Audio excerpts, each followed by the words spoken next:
brakes on.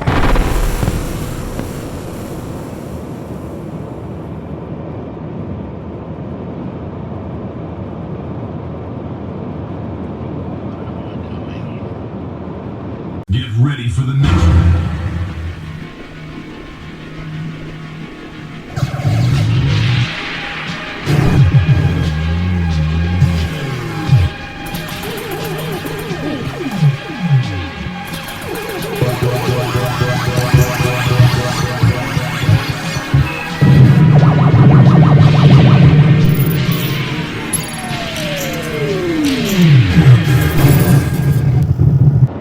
G'day guys, welcome to Spacies Arcade. Why am I doing another pickup? It's actually not even funny. It's actually not even funny anymore. And the worst thing is that this pickup isn't super special in terms of the actual pickup. It will contribute to something special, but that's not the point.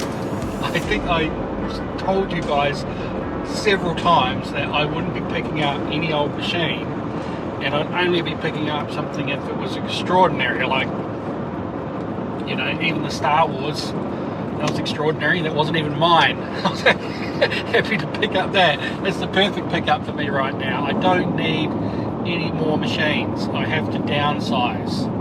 I should not be picking up machines.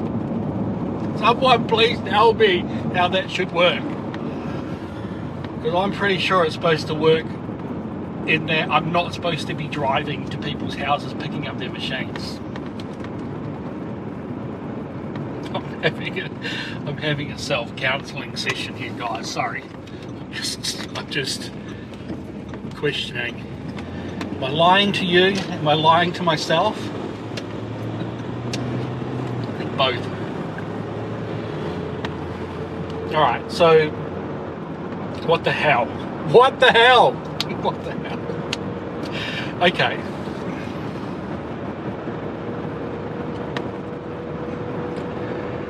This is the part where I try and rationalise it for you guys and to myself. So it sort of helps me doing this, to be honest. So saw this cab. It's been advertised for a long time, hasn't sold. I know why it hasn't sold, because it's too expensive for what it is. It's that simple.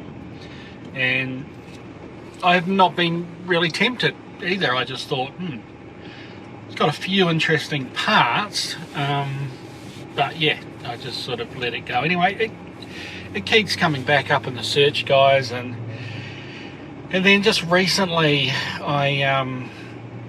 I started looking for a part for one of my machines, and I started inquiring about it, and then I thought, oh, I'm going to have to buy this part, and then I have to get it posted, and postage is a pain in the butt at the moment. It doesn't really bother me in terms of the delay, but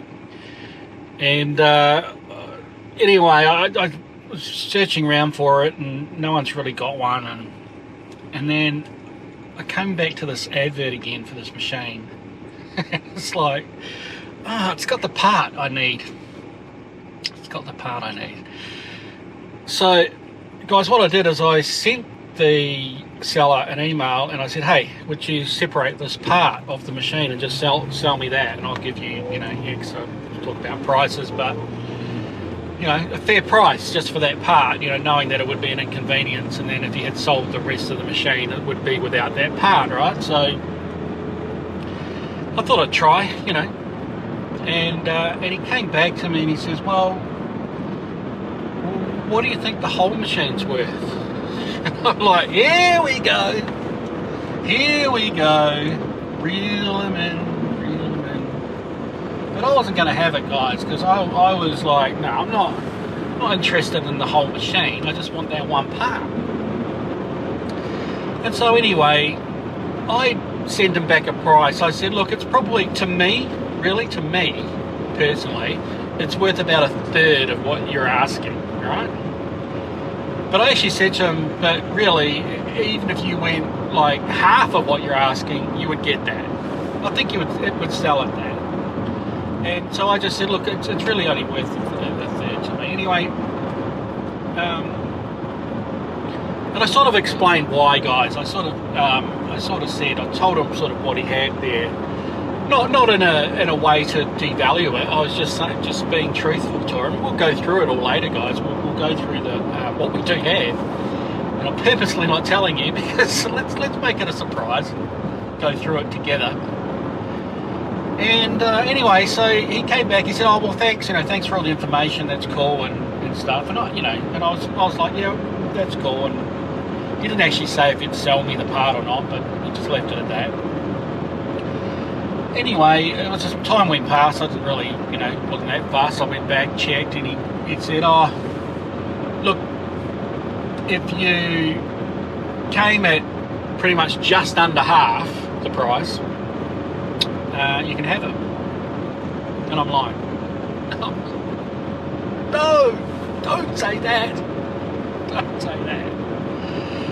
But I stuck to my guns, guys. I said, "No." And I actually said to him, "Look, it's a third of the price is what it's worth to me. Absolutely, notwithstanding, it's probably worth easily worth what you're asking in terms of half the price or just under. Definitely worth half. I mean, to be honest, I was sort of hoping for the guy's sake that he would just actually lower his price by half on his ad, and he would have sold it. I'm pretty sure he would have sold it fairly quickly." So I don't know, but I said no. I said a third. I'm just, but seriously, think about it. Put it up for half. Anyway, he came back to me and he said, "Done. I'll have it out in the driveway, ready to help you load it up."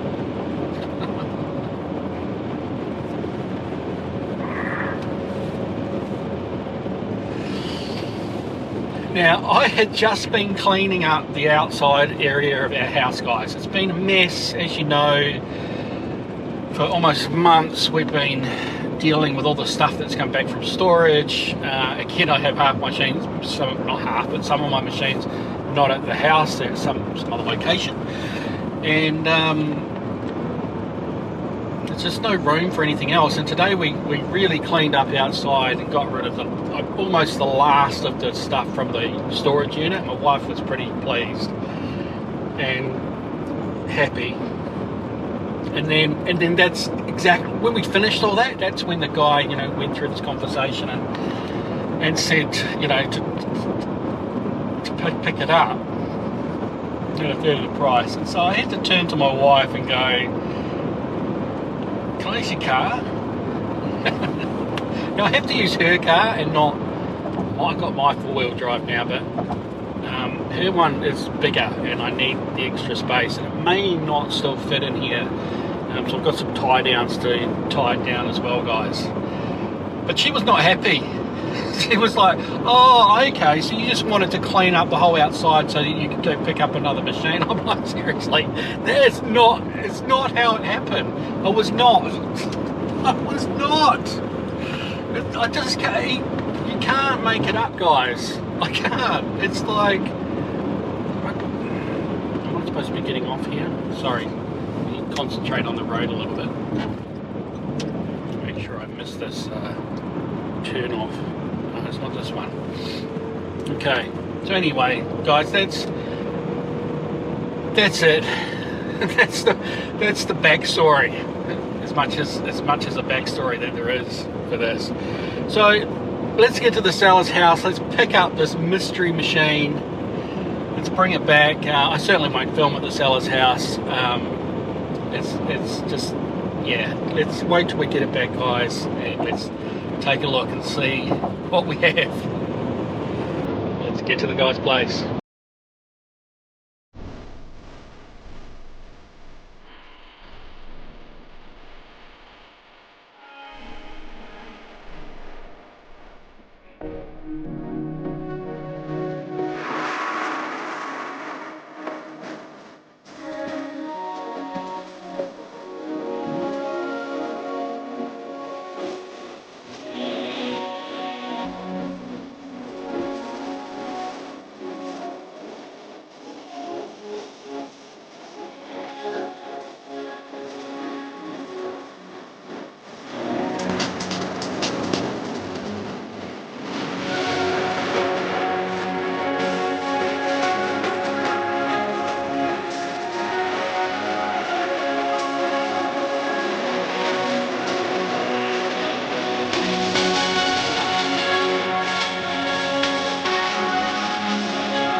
So guys, we are back home now, and just made it in time actually. There was a huge thunderstorm coming across Western Australia.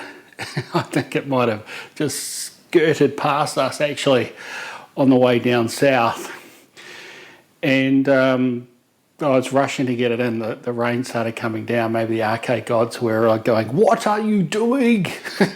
What are you doing, Greg?" The beast is behind me, guys.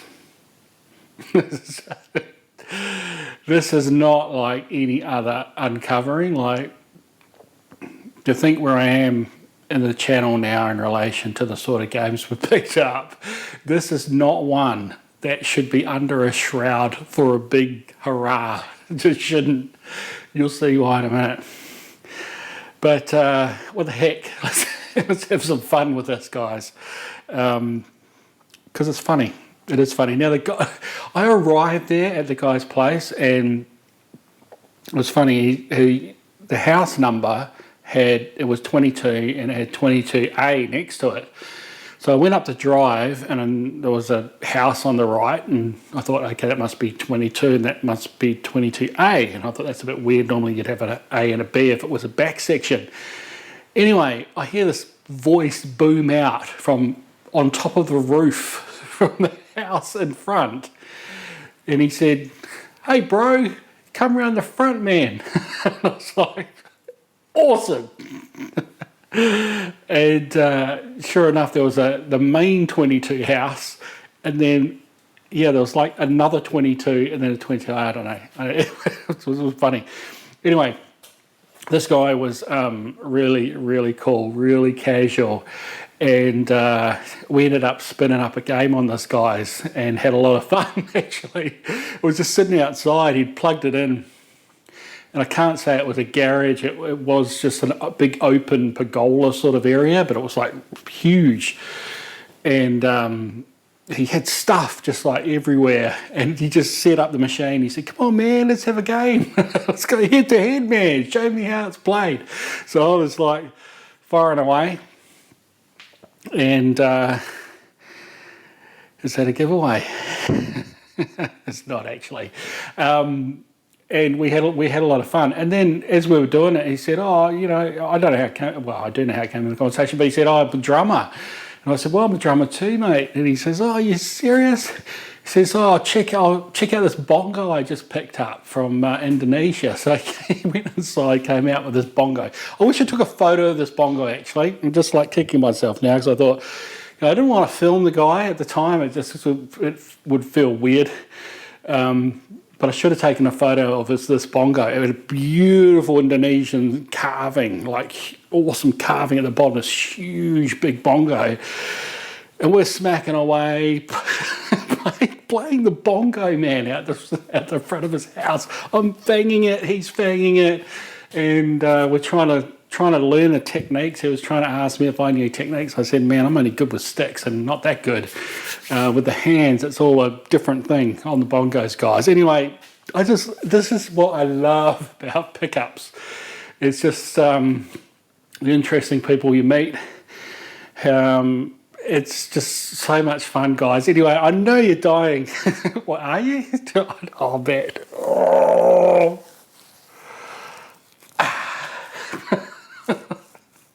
This isn't going to go well. I know that for a fact. Anyway, let's take a look at this machine, shall we, guys? Let's see what I've got here.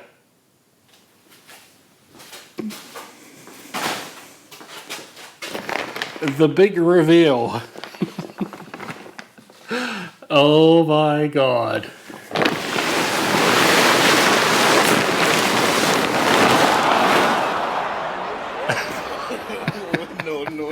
No.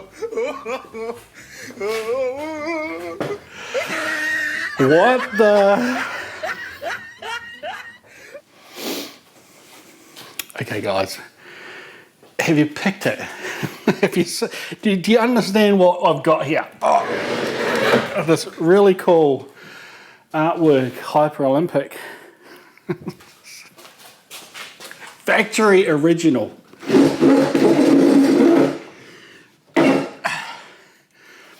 Classy, full factory paintwork with factory overspray.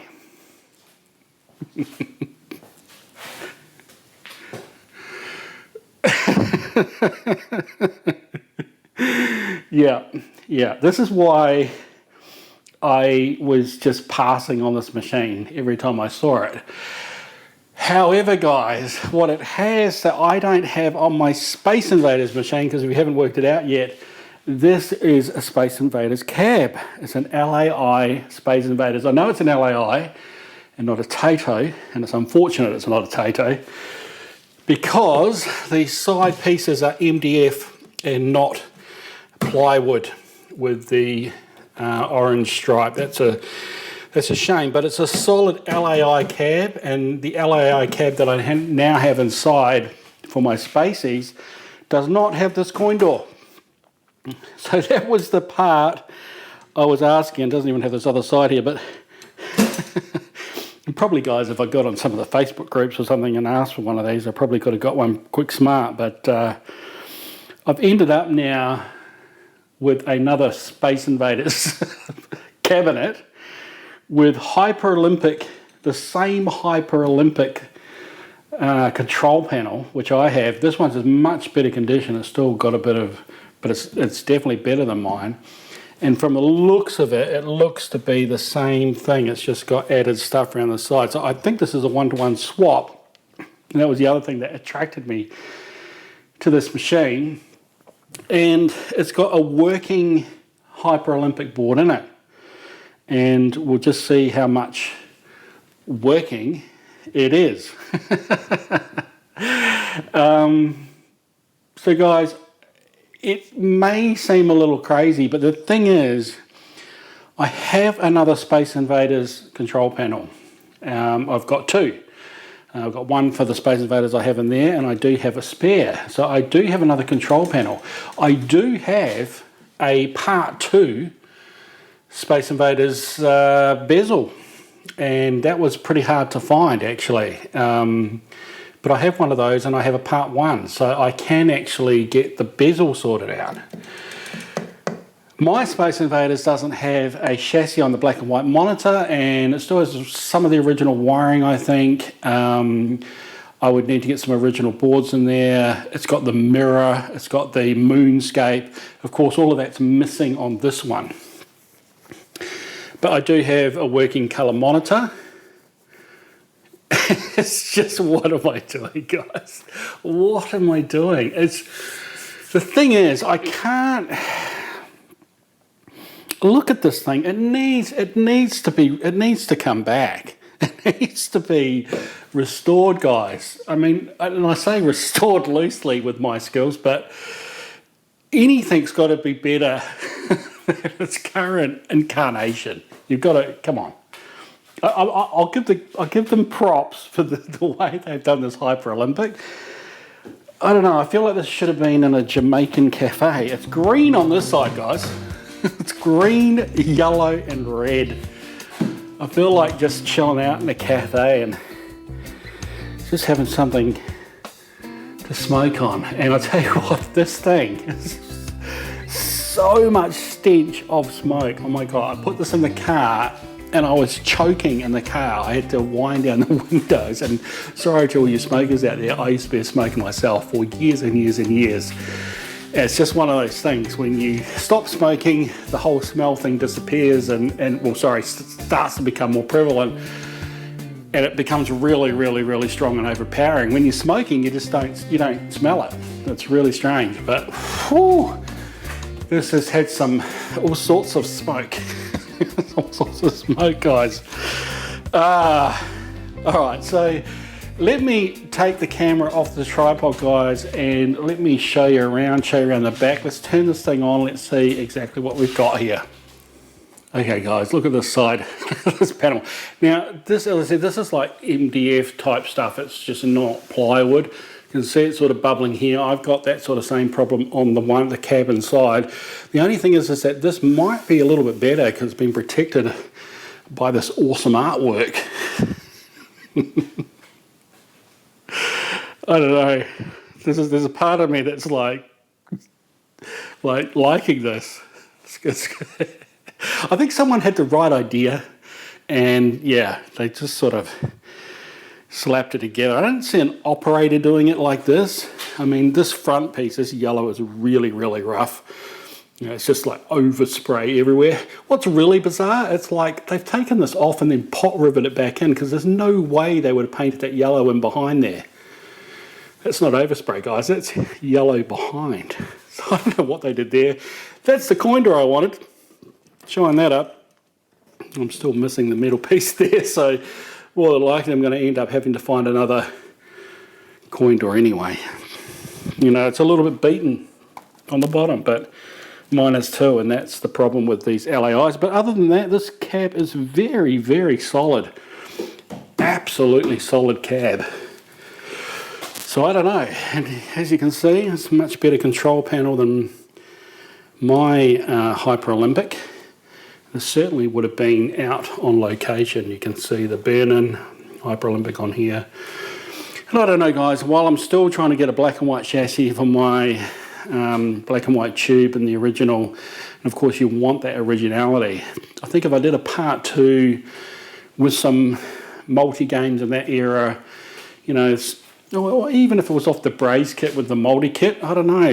I don't think I would mind that running through a colour monitor. Run that through a colour monitor, I'd probably have to do some other setup. But anyway, I don't know. And certainly wouldn't have the monitor like this, guys. It would have to be flat down and reflected off the mirror with the moonscape. You know, I've got to get all that going. But I only have one of those setups.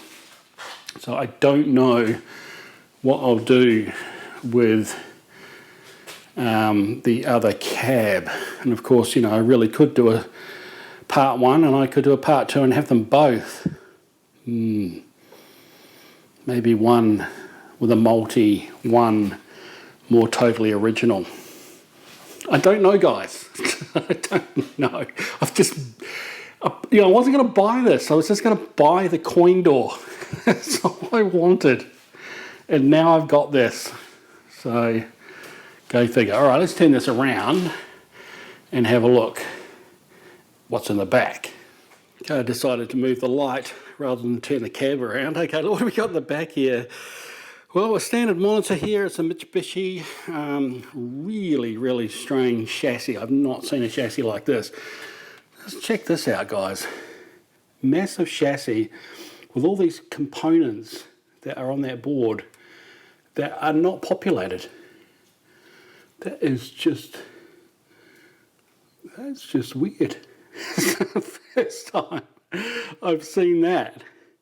I mean, what sort of board would that be if all that stuff was populated? I don't know, but this is really, really, really, really strange, really, really old chassis. It's got this little daughter board thing here. It's got some pots here. I don't know if they're labelled. Without the little screws, you've got to sort of get in something to turn those. And that would be the horizontal width pot, I would imagine. And what's even more strange is that instead of on the flyback, you normally have the ability to turn the flyback up and down and focus. So you have 2 separate knobs. This one just has focus. It just has focus. The first one I've seen. I've been looking around the chassis. I can't see how to turn it up and down. So I don't know. That's weird. That's very, very strange. All right, well, so what else have we got in here, guys? We've got some power going up through the top there, presumably for a light, but there's really not a lot of space behind there in the front marquee, so I don't know what that's all about. And then down here, we've got the Hyper Olympic double board set, and we've got this universal harness system, which is interesting because it's got an LAI stamp here, and that means it's something that LAI must have put it. Now this universal harness system is this jammer, so of course it's Konami standard from the back of this, which is not jammer of course, but then it goes in to a fingerboard, and then the fingerboard goes into what might be a jammer harness. It doesn't look like a jammer harness. I don't know. I'm still thinking through this, guys. Still thinking through this.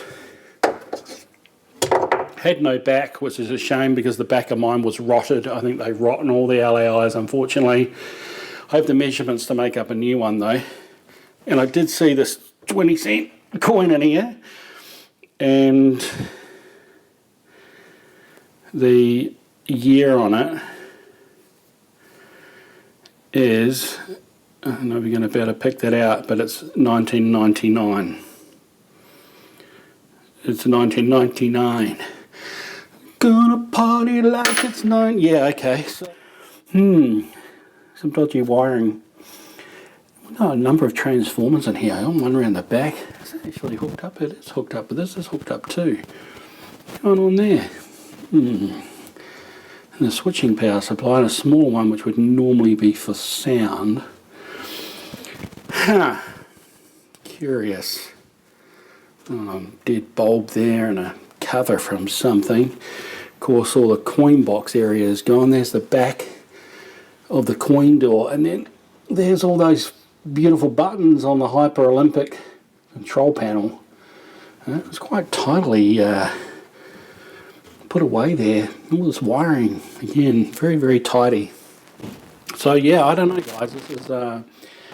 This is complete in terms of wiring. If this is a jammer setup here, this would be pretty good and a quick way to get running, but I don't know. So guys, if any of you guys out there know about the universal harness system, it's the first time I've heard of that from an LAI point of view.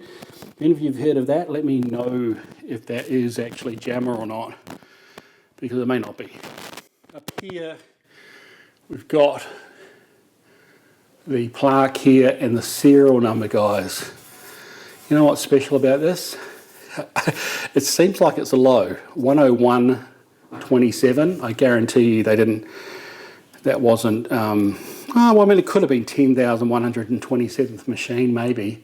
They normally sort of put a couple of numbers on front. This could have been 127th machine. Don't know, but what I do know, 27 is my lucky number, guys. It's part of my birthday. So there we go.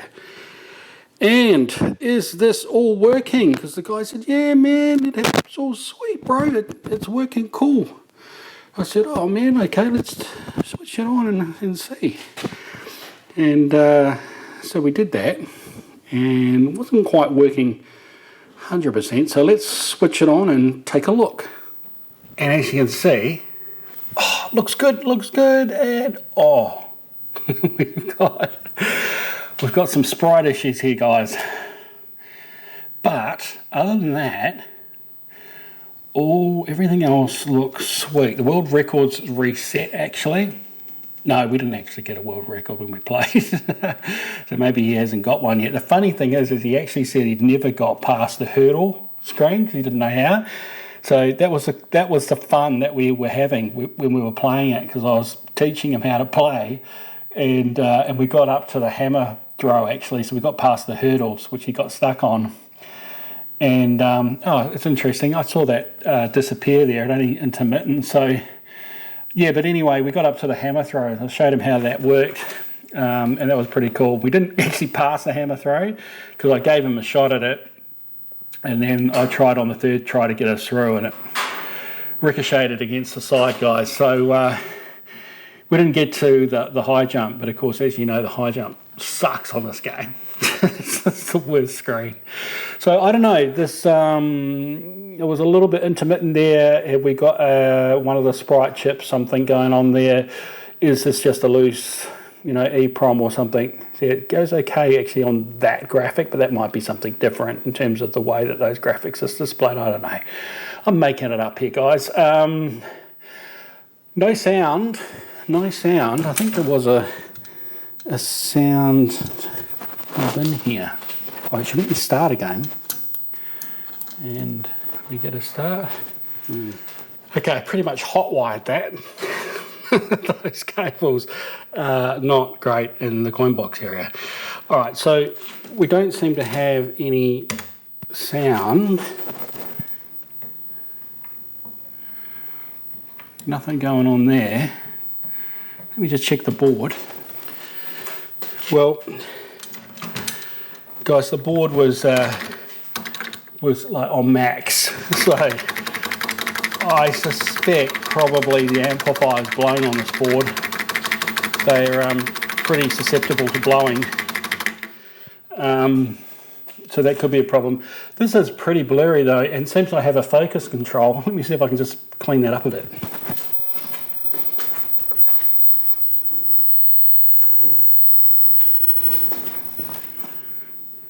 That's better.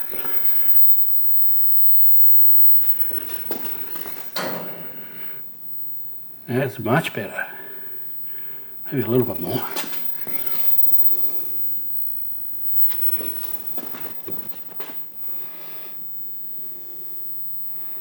That's pretty good. Small convergence with the red in the bottom and blue on the left in the corner, but otherwise it's actually pretty good. And considering the considering that chassis, I'm quite impressed. Now, even though the sound is probably dead, and I'll probably have to get the amp changed, maybe the sprites could be a quick fix if I press down a little bit on those middle EPROMs on the lower board. So let me just go try that, guys, and see if I can give this a quick fix. And no, it didn't work. Oh, come back. So look, it could be intermittent. Oh geez, I don't know if that guy was. So yeah, I've got some issue there. But anyway, look, that's the Hyper Olympic board anyway. I think I've made that worse. Have I made that worse? I might have made that worse. Interesting. Anyway, we'll look at that some more later. Maybe it needs some new ROMs burnt. But other than that, I mean, it is a working Hyper Olympic. I mean, in all other respects, just fixing that up and the sound, we should be going at least for that board. Hop that board out of there. Get this control panel out. I don't know. Guys, look, let's finish up. So guys, there you have it. A bit of a weird pickup, right? A bit of a weird pickup. I don't know. Am I crazy here, guys? Am I deluding myself here? I mean, I wasn't going out to save cabs. That wasn't the goal. This was to pick up parts. But the funny thing is that there's so much of a Spacies cab here that I'd almost need another coin door still if I wanted to have to save both of them. So it may not get me forward, although it may get me my Spacies while I then figure out another replacement coin door for the other one. And maybe the one that I already have, which has got half the side art of Spaces Invaders 1, just needs the other half done. I could keep that as a Spaces Invaders. I don't know. I don't know. There's so much swapping potential between one and the other, and either doing it totally original or making do, because the one thing, guys, that you will not get these days is the mirror on the original Spacies. You won't get it. The moonscape's hard to find, although the graphics are there, so you can probably reproduce them. The white-black light is also a difficult light to come by, and of course getting those original Spacies boards as well. All of this is going to be a challenge. So I don't know, guys. I'm going to have to think about it.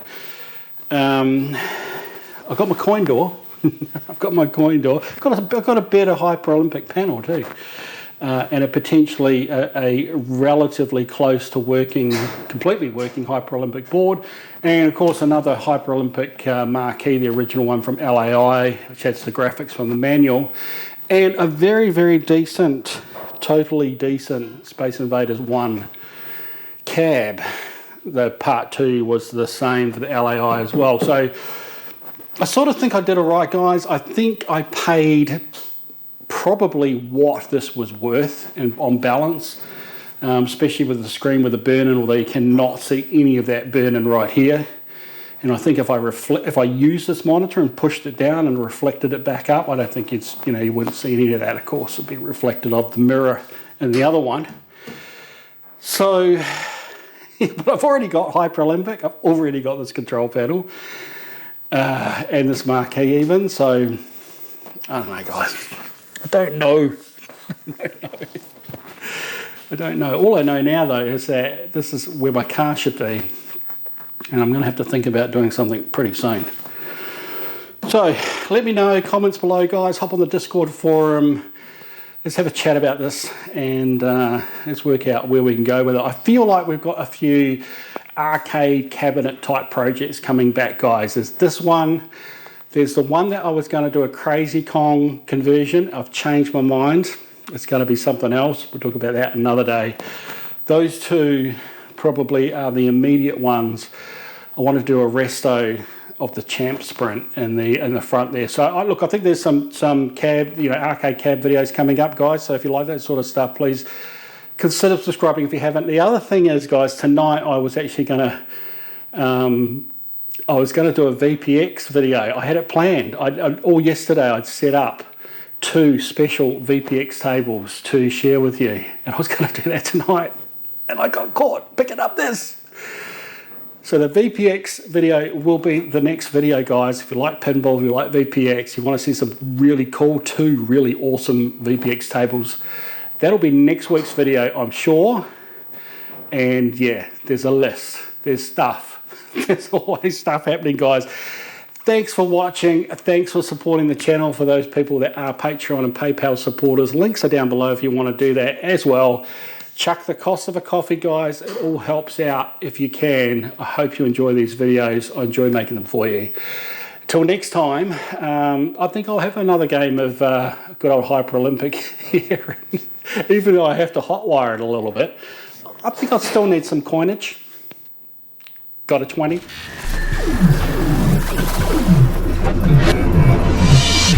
Fight like a robot.